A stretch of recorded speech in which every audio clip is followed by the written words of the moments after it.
International.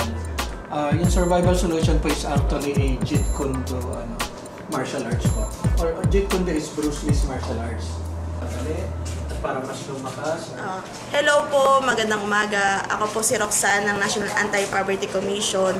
Bali, nalaman ko po ito dahil sa Facebook. Dan nakita ko yung may mga self-defense for women.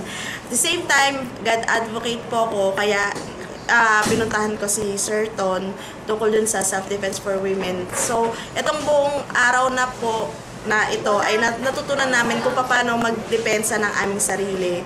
Anong unang-unang gagawin kung halimbawa ikaw ay nasa sitwasyon ng mga hold up, na mga delikado ang iyong buhay. Maraming salamat po sa grupo nyo dahil marami po kami natutunan at yung mga kasamaan po namin, nag-aantay rin po ng panibagong matutunan. At sana po, tuloy-tuloy po yung pagpapractice namin para tuloy-tuloy rin po madagdagan ang aming kakayahan tungkol sa pagpoprotekta sa aming sarili at hindi lang sa aming sarili, kundi sa aming mga mahal sa buhay. Yun lang po. Meron pa. Anyway, Self-Defense for Women had been an advocacy of our group, Survival Solutions, and actually Peace Blossoms Internal Art Society.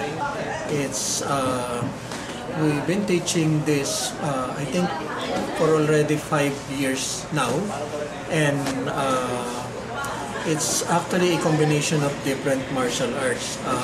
Earlier we did this seminar with the help of you, Andy Coons, Tony Vasquez, and Gian Bilon.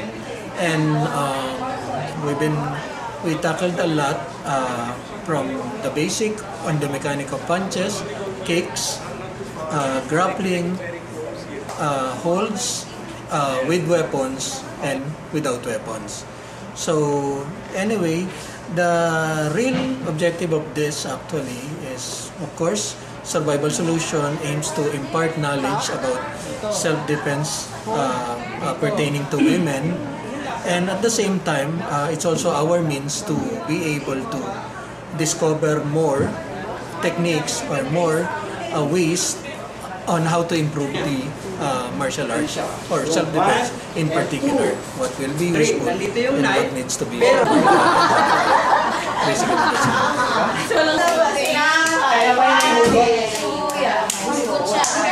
Yes,